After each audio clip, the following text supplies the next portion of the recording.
Hello students, आपने इससे पहले चैप्टर में मैंने आपको बताया था जो आपका क्लास 10th का दूसरा चैप्टर है अपने channel science classes by doctor Kumkum Saxena में आपको मैंने पढ़ाया एसिड बेस और सॉल्ट्स क्या हैं, विभिन्न प्रकार के सॉल्ट्स क्या होते हैं, वो कैसे बनाए जाते हैं और उनका क्या उपयोग होता है। आपको ध्यान होगा, यदि आप पढ़ रहे होंगे तो अवश्य आपको ये ज्ञात होगा कि मैंने पहले क्या पढ़ाया है।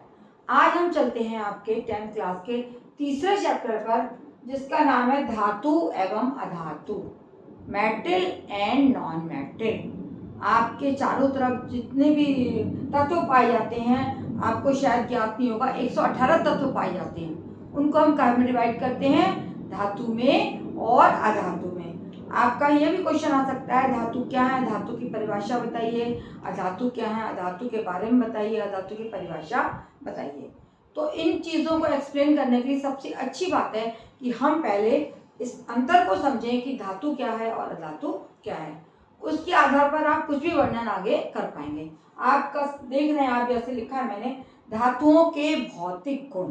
भौतिक गुण क्या होते हैं कि अपीयरेंस कैसी है, उनका जो है वो देखने में कैसे लग रहे हैं, ठोस हैं, द्रव हैं या गैस हैं, या कठोर हैं या मुलायम हैं। तो इसको हम कहते हैं भौतिक गुण। तो सबसे पहला भौतिक गुण क्या है धातु अधातु का, कि धातु जो है वो ठोस अवस्था में पाए जाते हैं, सॉलिड होते हैं, यानी उनके जो अणु होते हैं वो बहुत पास पास पाए जाते हैं। आपको एक बात आपने 9th क्लास में पढ़ी होगी कि ठोस द्रव गैस का ये अंतर होता है कि ठोस में अणु बहुत पास पास पाए जाते हैं, इसलिए ठोस कम जगह में आ जाता है, और जो द्रव है उसके अणु थोड़ा दूर दूर होते हैं, इसलिए द्रव तैरता रहता है। और गैस के अणु बहुत ही दूर दूर होते हैं और मौका मिलने पर वो उड़ जाते हैं और इधर उधर फैल जाते हैं। जैसे आपने कोई सेंट लगाया है ना, कोई खुशबू है किसी चीज़ की, वो एकदम उड़ती है। तो क्या है कि धातु जो है हमारे ठोस अवस्था में पाए जाते हैं, इनके जो अणु हैं वो बहुत पास पास होते हैं। केवल मरकरी आप जानते हैं क्या होता है, मरकरी पारा है जो हम थर्मामीटर में देखते हैं। कई प्रकार के थर्मामीटर होते हैं, सब में ही मरकरी डाला जाता है। रूम टेम्परेचर नापने के लिए या बॉडी का टेम्परेचर नापने के लिए जो भी थर्मामीटर बनाए जाते हैं सब में मरकरी डाला जाता है। और मरकरी का जो है वो कौन सी स्टेट होती है, वो द्रव में होता है, जबकि वो धातु है। इसके अलावा गैलियम और सीजियम भी हमारे दो तत्व हैं जो कि धातु हमारे ठोस नहीं होते हैं। लेकिन अगर हम दूसरी तरफ अधातु को देखेंगे तो अधातु जो है वो तीनों अवस्था में पाए जाते हैं, ठोस, द्रव एवं गैस। कार्बन और ग्रेफाइट क्या है, ठोस है। और ब्रोमीन क्या है, ब्रोमीन वाटर एक लिक्विड है, क्या है हमारा, द्रव अवस्था में ब्रोमीन पाया जाता है। क्लोरीन, ब्रोमीन, आयोडीन, है ना। तो क्लोरीन गैस है, आयोडीन जो है वो सॉलिड है और ब्रोमीन जो है लिक्विड है। और बहुत सारी गैसें, हाइड्रोजन, नाइट्रोजन, ये सारी क्या हैं, ये गैस अवस्था में पाई जाती हैं। दूसरा अंतर है कि कठोर होते हैं धातु, है ना, बहुत कठोर होते हैं और उनको जल्दी से हम तोड़ नहीं सकते, उनको हम क्रश नहीं कर सकते। केवल पोटेशियम, रुबिडियम और सीजियम, तीन उदाहरण आप देख रहे हैं, ये कठोर नहीं होते हैं। और अधातु क्या होते हैं, बहुत मुलायम होते हैं। इनमें दोनों में अंतर है कि धातु कठोर होते हैं और अधातु जो है वो मुलायम होते हैं। इसमें एक्सेप्ट क्या है, डायमंड, हमारा जो डायमंड हीरा है, इसको हम हिंदी में क्या बोलते हैं, हीरा बोलते हैं। हीरा जो है वो हमारा जो है सॉफ्ट नहीं होता है, कठोर होता है, इसीलिए उसके नग वगैरह बनाए जाते हैं, उसके गहने बनाए जाते हैं। तीसरा अंतर है आघातवर्धता, या इंग्लिश में इसको बोलते हैं मेलिएबिलिटी, यानी चादर का रूप। यदि हम इनको पीटेंगे उसको धातु को, तो पीट पीट के हम क्या बना सकते हैं, उसको चादर के रूप में ले सकते हैं। केवल हमारी कुछ धातुएं हैं जैसे mercury, Hg, Na, sodium, zinc, ये एक्सेप्शन है, मैंने एक्सेप्ट लिख दिया है क्योंकि इनको हम चादर के रूप में नहीं बना सकते हैं। बाकी सभी धातुओं को अगर हम पीटने लगेंगे तो वो क्या बन जाएंगी, वो चादर के रूप में आ जाएंगी। इसके अपोजिट जो अधातु हैं, इसका उल्टा भंगुर होते हैं। भंगुर का क्या मतलब है, जैसे अगर हम पीटेंगे वो छोटे छोटे टुकड़ों में बढ़ जाता है। आपने कभी चाक को पीट के देखना, अगर चाक को आप पीटोगे तो क्या होगा कि वो छोटे छोटे टुकड़ों में एकदम छोटे छोटे उसके परमाणु अणु बिखर जाएंगे। और कार्बन भी ऐसा ही होता है कि कार्बन भी हमारा भंगुर है और सल्फर भी हमारी भंगुर है। इन चीज़ों को यदि कोयले को आप पीटोगे तो छोटे छोटे टुकड़ों में नन्हे नन्हे टुकड़े बन जाते हैं, आपने देखा होगा। इसी प्रकार सल्फर भी होती है, एक तत्व है जिसको तोड़ने पर वो छोटे छोटे टुकड़ों में बढ़ जाएगा। इस गुण को हम कहते हैं भंगुरता। और अगाध बढ़ता क्या है, मैलिएबिलिटी क्या है, कि यदि हम धातु को पीट रहे हैं तो वो चादर का रूप ले लेते हैं। अगला गुण है तन्यता यानी डक्टिलिटी। डक्टिलिटी क्या है कि यदि हम धातु को खींचेंगे, खींचते चले जाएंगे तो क्या हो जाएगा, ये तार का रूप ले लेता है। आप देख लीजिए कि 1 ग्राम सोने से 1 ग्राम अगर सोने को खींचते चले जाओगे तो 2 किलोमीटर लंबा तार बन जाता है। इस गुण को हम क्या बोलते हैं, तन्यता। लेकिन अधातु में ऐसा कोई तन्यता का गुण नहीं होता है और इनसे तार हम नहीं बना सकते हैं। अगला गुण है कि इनके गलनांक एवं क्वथनांक बहुत अधिक होते हैं। किसके, धातुओं के। धातु जो है अधिक क्वथनांक और गलनांक रखती हैं। क्वथनांक क्या होता है, क्वथनांक वो होता है जिस ताप पर कोई चीज़ उबलना शुरू करती है उसको हम क्वथनांक कहते हैं। और गलनांक क्या होता है, जिस टेम्परेचर पर, जिस ताप पर कोई धातु कोई गलना शुरू हो जाएगी वो कहलाएगा गलनांक। तो आप देखिए धातुओं के गलनांक एवं क्वथनांक बहुत ज़्यादा होते हैं और इनको हम बहुत ज़्यादा टेम्परेचर देंगे तभी ये गलेंगी या उबलेंगी। जबकि अधातुओं के मेल्टिंग पॉइंट माने गलनांक और बीपी बॉइलिंग पॉइंट जो है वो कम होते हैं, ये कम ताप पर ही उबलना शुरू कर देते हैं। केवल डायमंड और ग्रेफाइट हमारा ऐसा धातु है जो कम टेम्परेचर पर नहीं उबलता है, कठोर होता है। लेकिन बाकी सारे अधातु इनका क्वथनांक और गलनांक बहुत ही कम पाया जाता है, केवल डायमंड और ग्रेफाइट को छोड़ के। आगे चलते हैं हम, इसके अगले पॉइंट पे हम आएंगे। इसको शायद आपने अगर देखा होगा तो नोट डाउन करा होगा तो बहुत अच्छी बात है ना। इसके आगे हमें जानना है धातु अधातु का अंतर करना है। कोई भी गुण अगर बीच में आपका आ जाता है, आप इस टेबल को याद कर लोगे तो आराम से आप जो है वो आंसर दे पाओगे बोर्ड में। इससे संबंधित कोई भी क्वथनांक, गलनांक या तन्यता या कोई भी चीज़ आपसे पूछी जाएगी तो आप आराम से बता सकते हैं, क्योंकि आपको एवरीथिंग क्लियर हो गई है। इधर हम लिख रहे धातु और इधर हमारा आ गया अधातु। अब आगे हम चलेंगे।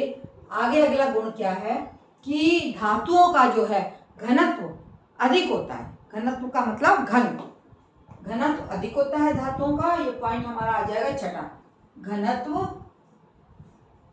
बहुत अधिक होता है, भारी होते। घनत्व का मतलब भारी होना।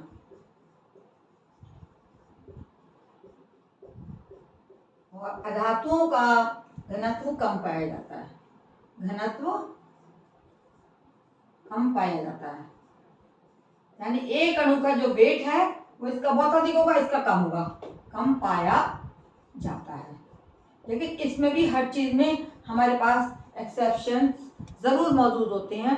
जैसे सोडियम और पोटेशियम जो है, 2 धातुएं ऐसी हैं, सोडियम और पोटेशियम, जिनका घनत्व कम होता है। इसीलिए आपने देखा होगा अगर लेबोरेटरी में आप कभी प्रयोग करेंगे तो सोडियम जो है पानी के ऊपर तैरना शुरू कर देता है। इसी प्रकार पोटेशियम भी पानी के ऊपर तैरना शुरू करेगा। Na क्या है, सोडियम, और K क्या है, हमारा पोटेशियम। इनका घनत्व अधिक नहीं होता, लेकिन बाकी धातुओं का घनत्व बहुत अधिक पाया जाता है। और अधातु चूंकि हल्के होते हैं, इनका घनत्व बहुत कम होता है। अब आता है विद्युत के चालक। ये अच्छे चालक, अच्छे विद्युत चालक होते हैं, अच्छे विद्युत चालक, गुड कंडक्टर ऑफ हीट। इनको क्या बोलेंगे हम, गुड कंडक्टर ऑफ हीट। विद्युत के बहुत अच्छे चालक होते हैं, जबकि ये विद्युत के कुचालक होते हैं। विद्युत के कुचालक होते हैं। चालक और कुचालक को अभी मैं बताती हूँ आपको। कुचालक क्या होते हैं और चालक क्या होते हैं। यानी विद्युत चालक होना, अच्छे विद्युत चालक होने का मतलब, गुड कंडक्टर ऑफ हीट से मतलब है कि इनको यदि हम उबालें, इनमें हम विद्युत प्रवाहित करेंगे तो अच्छी मात्रा में विद्युत इनमें से प्रवाहित हो जाएगी। और इसका एक प्रयोग भी दिखाया गया था कि एक आपके लोहे के स्टैंड में हमने अगर ले लिया और उसमें एक हमने मोम लगा दिया, मोम से हमने कील चिपका दी और लोहे के स्टैंड के एक सिरे को हमने गर्म करना शुरू करा, तो आप क्या देखते हैं, थोड़ी देर में कील जो है वो गिर जाती है। क्योंकि ये विद्युत के अच्छे चालक होते हैं। लोहे की छड़ के एक सिरे से लेकर दूसरे सिरे तक विद्युत अपने आप जल्दी से चली जाती है और मोम को पिघलाकर कील को गिरा देती है। केवल जो लेड और मरकरी हैं, लेड और मरकरी ये बैड कंडक्टर ऑफ हीट होते हैं। लेड एवं मरकरी ये नहीं होते हैं गुड कंडक्टर। एक्सेप्ट ये एक्सेप्शन है कि ये लेड और मरकरी गुड कंडक्टर विद्युत के नहीं होते हैं, जबकि अधातु जो हैं उनमें विद्युत के बुरे कंडक्टर हैं। इन जो कुचालक होते हैं, चालक क्या कुचालक हैं, यानी इनमें अगर हम विद्युत प्रवाहित करेंगे तो विद्युत प्रवाहित इनसे नहीं होगी। केवल एक ग्रेफाइट ऐसा उदाहरण है कि जिससे हम कह सकते हैं कि विद्युत का अच्छा चालक है, ग्रेफाइट एक्सेप्शन के अलावा बाकी सारे क्या हैं, सारे ही विद्युत के कुचालक होते हैं। आप देख रहे हैं ना विद्युत का चालक और कुचालक क्या होता है, समझ में आ गया होगा आपके। अगला पॉइंट है कि धातुओं में एक विशेष प्रकार की चमक होती है। आप हर धातु देखो, आप देखेंगे सोना, चांदी, तांबा, विशेष प्रकार की चमक होती है।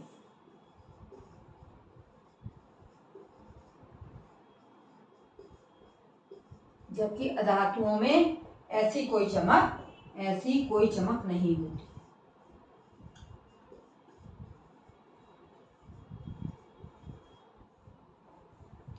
नहीं पाई जाती है। सोना कितना चमकता है, तभी तो सब लोग सोने के ऑर्नामेंट्स बनाते हैं। कोई सोचता मैं कुंडल खरीद लूं, कोई सोचता मैं चेन खरीद लूं, क्योंकि क्या होगा कि वो कभी खराब ही नहीं होगा। जो चमक उसमें होती है वही चमक उसकी बराबर रहती है। इस चमक को हम बोलते हैं धात्विक चमक। इस विशेष प्रकार की चमक को हम क्या बोलेंगे, धात्विक चमक, जो कि हमारे अधातुओं में नहीं पाई जाती है। और क्या होता है इनका गुण कि ये अन्य धातुओं के साथ मिलकर एलॉय बनाते हैं। अन्य धातुओं के साथ मिलकर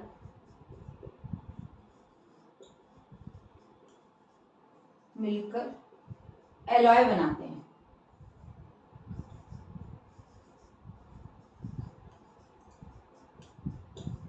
एलॉय का मतलब क्या होते हैं कि दो तीन धातुएं मिलकर कुछ नया चीज, नई क्रिएटिविटी करके मिल जाती है, नई चीज बना देती हैं। इनको हम कहते हैं एलॉय। जैसे जर्मन सिल्वर और आपका एक चीज और मिलाई जाती है इसमें, जर्मन सिल्वर को ब्रॉन्ज, जर्मन सिल्वर और ब्रॉन्ज मिलके एक नई धातु बन जाती है, जर्मन सिल्वर और ब्रॉन्ज।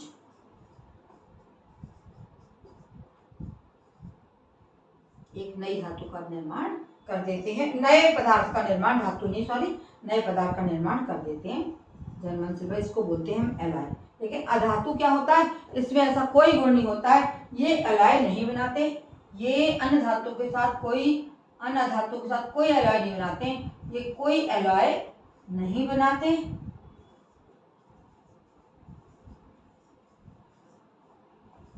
केवल कार्बन जो होता है, केवल कार्बन स्टील का पार्ट होता है, केवल कार्बन का इसे देखा जाएगा सी से, स्टील का पार्ट होता है। स्टील भी एक एलॉय है, स्टील का पार्ट, स्टील का भाग होता है।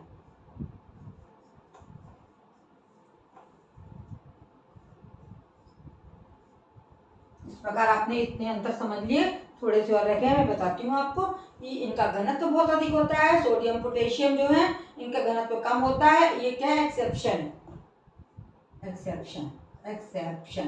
ये दो धातुएं ऐसी हैं, एक्सेप्शन है, जो कि उस पर तैरती हैं। और अधातु का घनत्व कम पाया जाता है। धातु विद्युत के अच्छे चालक होते हैं, गुड कंडक्टर ऑफ हीट। केवल लेड और मरकरी जो है वो अच्छे चालक नहीं होते, जबकि अधातु जो होते हैं विद्युत के कुचालक होते हैं। इनमें कोई भी विद्युत धारा प्रवाहित नहीं कर सकते आप, ग्रेफाइट के अलावा। धातुओं में विशेष प्रकार की चमक होती है, जिन्हें हम धात्विक चमक कहते हैं। मैंने बताया सोना, चांदी और आपका जर्मन सिल्वर, सब में चमक होती है। ऐसी कोई चमक इनमें नहीं पाई जाती है। अन्य धातुओं के साथ मिलकर ये क्या करते हैं, एलॉय बनाते हैं। जर्मन सिल्वर ब्रॉन्ज मिलकर एक नया एलॉय बना देते हैं, जो एक नई ही, जिनसे कि खिलौने बनाए जाते हैं, अन्य मूर्तियां बनाई जाती हैं। और ये कोई एलॉय नहीं बना सकते अधातु, केवल कार्बन जो होता है वो स्टील का पार्ट होता है, स्टील के बर्तन आप लोग घरों में यूज करते हैं, उसमें कार्बन भी डाला जाता है। अब हम आगे चलते हैं, हमारे इतने पॉइंट्स तो हो गए, तो इतना आप समझ गए होंगे कि धातु और धातु में क्या अंतर पाया जाता है। अगर ये अंतर ना हो तो हम पहचान ही नहीं पाएंगे कि कौन अच्छा चालक है कौन बुरा चालक है, किसमें विद्युत धारा प्रवाहित करनी चाहिए, किसमें विद्युत धारा प्रवाहित नहीं करनी चाहिए। धातुओं की अपनी अलग जीवन है और अधातु का एक अपनी हिस्ट्री होती है। धातुओं से हम बहुत कुछ बना सकते हैं और अधातु केवल केमिकल रिएक्शंस में ही ज़्यादा काम होते हैं, कोई बर्तन इनसे नहीं बनाया जा सकता है। अगला पॉइंट है हमारा जिसको कि हम बोलेंगे कि 10वां पॉइंट, ये धातु कैटाइंस बनाते हैं, धनाइन कैटाइंस। कैटाइंस क्या होते हैं? कैटाइंस जो हैं हमारे हिंदी में बोलेंगे इनको हम धन आयन। कैटाइंस क्या होते हैं? ये धन आयन बनाते हैं, धन आयन, इनको बोलेंगे धन आयन। जबकि अधातु क्या बनाते हैं? ये ऋण आयन बनाते हैं, ये ऋण आयन है ना, माइनस एनाइंस, इनको बोलेंगे एनाइन, एनाइंस या ऋण आयन, ऋण आयन बनाते हैं, ऋण आयन फॉर्म करते हैं। ऋण आयन माने माइनस आयन बनाते हैं। ठीक है, अब आगे हम चलते हैं। जैसे कि आपने देखा होगा कि सोडियम जो है, सोडियम क्या करेगा? सोडियम का जो स्ट्रक्चर होता है, इसका परमाणु क्रमांक होता है 11, सोडियम 11, तो ये 2, 8 और 1 है ना। और ये क्लोरीन है, क्लोरीन का कितना होता है? 17, तो ये बनाता है 2, 8 और ये 7। तो इसके बाहर क्या है? एक आपका प्लस आयन है ना, तो ये निकल जाएगा। एक बाहरी इलेक्ट्रॉन जो होगा, जो इसके बाहरी ऑर्बिट में है, वो एक इलेक्ट्रॉन है, ये जल्दी से उसको किसी और को दे देता है और ये इसके शेल में बाहर केवल 8 इलेक्ट्रॉन रह जाते हैं। तो जब कोई ऋण आयन देगा अपना इलेक्ट्रॉन एक देगा तो वो किस पे क्या आ जाएगा? पॉजिटिव चार्ज आ जाएगा, तो ये धन आयन बनाता है। एक उदाहरण मैंने आपको बताया। इसी तरीके से क्लोरीन जो है, इसमें 17 होते हैं इलेक्ट्रॉन्स इसके भारी ऑर्बिट्स में, पहले में 2, दूसरे में 8 और तीसरे में 7। तो ये क्या करेगी? 7 इलेक्ट्रॉन्स में से एक इलेक्ट्रॉन को ये ग्रहण करके अपना ऑक्टेट पूरा करेगा, इसके 8 इलेक्ट्रॉन्स हो जाएंगे और ये क्या बन जाएगा? जब एक इलेक्ट्रॉन ये ग्रहण कर लेगा तो इस पे माइनस चार्ज आ जाता है। इनको बोलते हैं एनाइंस और इनको बोलते हैं ऋण आयन। अगला पॉइंट है कि धातुएं जो हैं वो बेसिक ऑक्साइड बनाती हैं, ये क्षारीय ऑक्साइड बनाती हैं। इनके ऑक्साइड क्या होते हैं? क्षारीय ऑक्साइड बनाते हैं।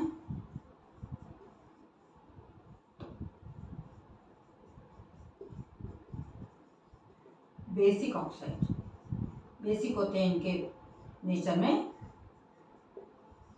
जबकि अधातु ये अम्लीय ऑक्साइड बनाते हैं, एसिडिक, अम्लीय ऑक्साइड, एसिडिक इन नेचर, अम्लीय oxide acidic in nature, acidic oxide बनाते हैं जिनका एसिडिक नेचर होता है।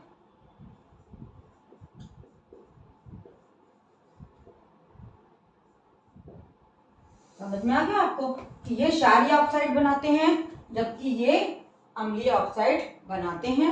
और इस तरह से हम पहचान सकते हैं कि धातु क्या बनाएंगे और हमारे जो अधातु हैं वो क्या बनाएंगे। लास्ट आपका एक पॉइंट है कि मारने पर, धातुओं को मारने पर ध्वनिक, ध्वनिक माने ध्वनि, सोनोरस होते हैं, सोनोरस। सोनोरस का क्या मतलब है? अगर हम धातुओं को मार रहे हैं, पीट रहे हैं, तो ये क्या करते हैं? इनमें विशेष, धातुओं को पीटने पर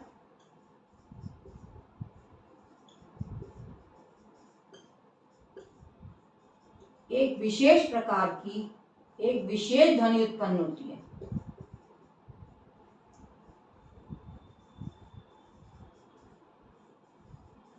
ध्वनि उत्पन्न होती है।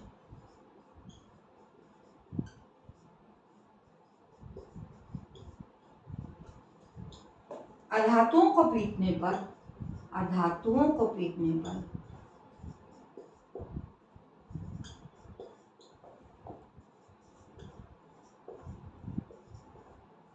कोई विशेष ध्वनि नहीं निकलती।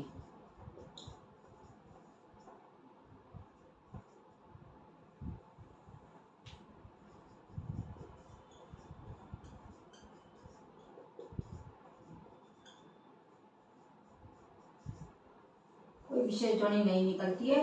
इस प्रकार आपको मैंने कई पॉइंट्स में बताया कि धातु क्या है और अधातु क्या है। इनको आप याद कर लीजिए। इन्हें आप याद करेंगे तो आपका इनके बीच बीच में से भी कोई क्वेश्चन आते हैं तो उन्हें आप आराम से बता सकते हैं कि कौन से क्षारीय ऑक्साइड है और कौन से अम्लीय ऑक्साइड है। इसी के साथ में अपना चैप्टर समाप्त करती हूँ और आपसे फिर मैं कहूँगी कि मेरा पढ़ाना अच्छा लगा है तो आप कमेंट करिए और सब्सक्राइब करिए मेरे चैनल को और लाइक करिए। अगला जो हमारा चैप्टर होगा वो होगा धातुओं के गुण, धातुओं के रिएक्शंस, अन्य चीजों के साथ धातुओं का रिएक्शन